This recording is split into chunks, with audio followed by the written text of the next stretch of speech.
DreAllDay.com. Dre Baldwin, DreAllDay.com, BallOverseas.com. Isn't it amazing? I'm wearing the exact same clothes that I was wearing in the last video. Now, what we're going to talk about in this one is what position do you need to play, or what positions create the most opportunities or the best opportunities for playing basketball overseas. Some of you players may not know this, but there are certain positions and certain playing styles that are more susceptible to creating opportunities than others. And I'm going to explain what I mean in this conversation right here, this video here.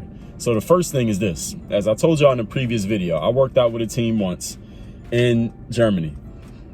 They had 2 American players already signed to the team. And at that time, in that particular league, you could only have 2 Americans on the team. They had several guys who were not Germans on the team. They had like 5 or 6 imports on the team. So it was 2 Americans, if I remember, 2 guys from America. They had 1 guy who was from England, from the UK. They had another guy who was from like New Zealand or Australia. And they had 1 other guy, I forget where he was from. They had like 5 import players, but only 2 Americans. And the rule was you could only have 2 Americans. So this team, their 2 guys, was a point guard and a center. And as I was talking to the agent, because this is just the way that I think, I would always be talking to the agent. I'll always be asking them all kind of questions, just trying to figure out how these teams work and how they think and why they do what they do. Not just about myself, but just because I wanted to understand what was going on. I wanted to understand the bigger picture. And he told me, like, look, Dre, most of the time in these leagues, when a team can only hire 1 or 2 American players, they are going to hire either a point guard or a center, or if they can get 2, they're going to get a point guard and a center.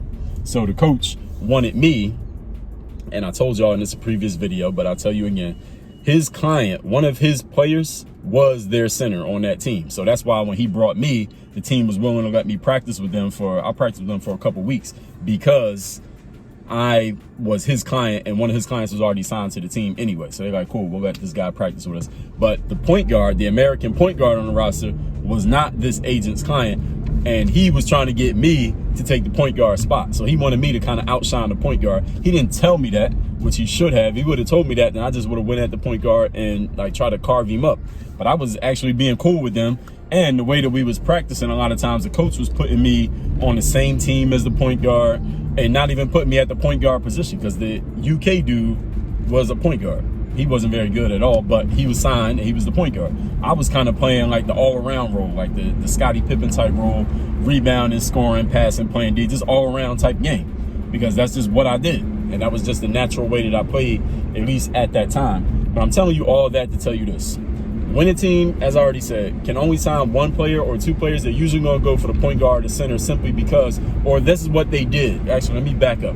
This is what they were doing before. There's been kind of a basketball revolution with the Warriors and people shooting threes and positionless basketball and all that. But teams will still say point guard, center, playmaker, big man, whatever you want to call it, okay? Back then, that's what they were doing. These days, the point guard is still just as important, because the point guard is the one with the ball. The point guard is the playmaker. A lot of times they'll call it playmaker. You're the one who's making the offense. You're the one who's making the plays get run and organizing everything and moving people around. And because a scoring point guard is just the vogue thing in basketball, even overseas, a lot of teams want that point guard who can put the ball in the basket and create their own shot and create shots for teammates. Now, if you're a type of player who, if you're like me, and you're not naturally, like if somebody just put you on a basketball court and said play, you wouldn't naturally gravitate to playing point guard or center. You're somewhere in between. There's nothing wrong with that. There are a lot of great players who played in between. Michael Jordan, LeBron James, Kobe Bryant. We know this, right? You need to be an all-around player who can do multiple things. You got to have multiple tools to your game. So, for example, if you go to a team and you say, look, I'm a shooting guard, just shooting and scoring might not be enough. You might need to be able to shoot and score. You need to be able to lock up on D, be able to play point guard in a pinch. If they need you to play point guard for a few minutes, you can do it. Be able to guard players that are a little bit bigger than you and a little bit smaller than you. So guard the point guards and guard the wings or the small forward, even though you're technically a shooting guard. So you got to be able to add, not even be able to, but you must add other skills to your skill set, or at least have other skills in your skill set that you bring to the table on top of the main skill that you say your game is. So if you're a power forward, for example, Look, be able to play center if they need you to play center. Be able to guard a wing small forward if they need you to guard a wing small forward, somebody who's handling the ball. Be able to play these other positions just in case it's necessary. The reason why is because a lot of times teams might only sign one import player. I remember I was at an exposure camp once and I met this dude. He was a coach. I forget what country he was from. I never played in the country he was in, but he was coaching there, and I stopped him. I was talking to him because he looked like an American dude. He might have been American, but he was working overseas as a coach.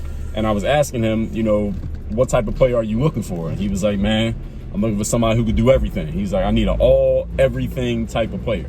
So he basically started explaining. He was like, I need a wing type player who can play, you know, like that 2, 3, 4 position, but they can guard multiple positions. They got to be able to handle the ball, shoot from the outside, score on the inside, grab rebounds, and obviously help the team win. But they got to be able to kind of do everything. That's the kind of player that I need. And he said it right to my face. He was looking for somebody who was a little bit bigger than me, because I'm like 6'4". He was looking for somebody probably around 6'6", like that all-around type dude. I don't even know who I can give you an example to explain. I ain't gonna say LeBron James, because it's hard to say somebody who's like LeBron, because there's nobody like LeBron. But I saw one of the dudes he was talking to later on at that camp who fit that description. Dude was a little bit bigger. He was about 6'6". I remember I talked to him. He had played at some D1 school in Texas somewhere. He was more of that all-around type guy. He was bigger. He could play power forward. He had a little bit of shooting guard skills. I could see it just from watching him play. I don't know if they ended up signing that guy, but that's the type of player that he was looking for. So if you're the player who's not the point guard or the center, make sure you have that all-around game, that you can play multiple positions. You could do multiple things. If you're not a point guard or a center, be able to score, shoot, dribble, grab rebounds, guard at least 3 positions. So if you're not a point guard or center, be able to guard. If you're a shooting guard, for example, you got to guard the 1, 2, 3. If you're a power forward, guard the 3, 4, 5. And the more positions you can guard, the more versatile you are defensively, and the more versatile you are offensively, the higher the likelihood that you'll be able to get a deal. Because there are a lot of teams overseas who will only sign one player. And if they sign one player, they're looking for a player who I told y'all in a video a while ago, you got to solve the problems. What does solve the problems mean? Well, no team is perfect. No team has every need covered, right? So if they can find one guy, who can cover like 6 of the needs that they have, as opposed to another player who might only cover 2 needs. So let's say I'm a shooting guard and I can shoot and I got handle, but that's all I do. I can shoot really good and I got really good ball handling, but I don't have these other things. And you're a small forward and you can shoot, you can dribble, but you also can guard multiple positions. You also grab rebounds. You're also a great leader. You also got pro experience. You're also a little bit bigger than me, a little bit taller, a little bit longer, a little bit more athletic. You're a little bit stronger. Now you've added all these additional tools that I don't have. You solve more problems for that team than I solve for the team. So you're probably going to get that job over me, not because I'm not good, but because that team they can only sign one dude. And they need somebody who could do as many things as possible and do them well. They're going to take you because you do more things. Now, me, the specialist, my specialty might be I'm a great shooter and I can dribble. Those are my 2 things. Listen, there are teams in the world that will still sign you. All right, understand, I'm not saying that you can't get signed. I'm saying with the teams who have these limitations of only signing 1 or 2 guys, they're looking to fill specific roles, or one role that could do multiple specific things. But there are other teams, listen, in the Euro League, there are teams who will have multiple import players from all over different countries, including multiple Americans. There are EuroLeague teams who might have 4 or 5 Americans on the same team. So one of those Americans, who's only one of 4 or 5 of them, he could be a specialist. You could be the great shooter. You could be Klay Thompson, where you're a good defender, you're a great shooter. You're not that great at maybe anything other than that, but that's all they need, because they got all these other Americans. They got a couple other import players. There might only be 3 or 4 guys on that roster from that country. Local guys is what they call that. And it might be 8 people on the roster who are not even from the country that they're playing in, but different leagues at different levels have different rules. They have different budgets. So they all do different things. So this is why when it comes to overseas basketball, I try to give y'all as much context as possible, because y'all need to understand that with all you players who are watching this, everybody's not going to play at the same level. Some of you are going to play in the Euro League. Some of you going to play, and that's going to be your ceiling, playing in the Euro League. You might even be NBA potential if you want to. You could play in the G League if you wanted to.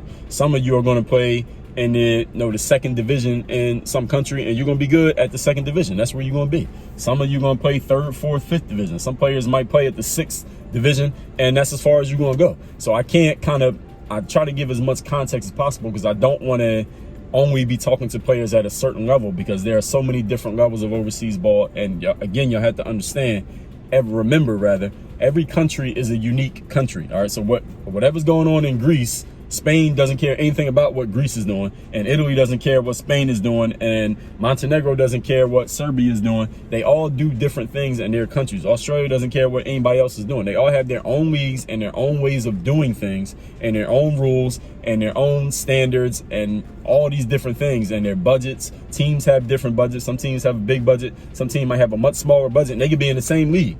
But this is why this team's always on the bottom. This team's always on the top, because they can afford to hire all these great players. With this team at the bottom, they can't afford to hire that many great players. So they don't have as much talent on their roster, and that's why they're not winning. So these are all things that I'm keeping in mind when I'm explaining this to y'all. So I'm trying to give as much context and be as detailed as possible so that everybody understands everything that's going on. But when you get over there and you sign your deal and you start playing, you'll start understanding these things on a much more detailed level. And when you do, listen, leave a comment and help everybody else out. Leave a comment and tell people, look, I played here and this is what happened. Here's how it went, and here's how it relates to whatever I'm talking about in the video. So if you see a video of mine that I talked about something and you experienced it, or maybe something even a little bit different, leave it in the comments so that everybody can see it, because that helps all the other players out who want to learn the same thing that you have learned because you went through the experience. So if anything I put out has helped you before you got a deal, leave a comment and help everybody else out so you can help them, and they can learn too. And everybody shares the wealth, shares the knowledge,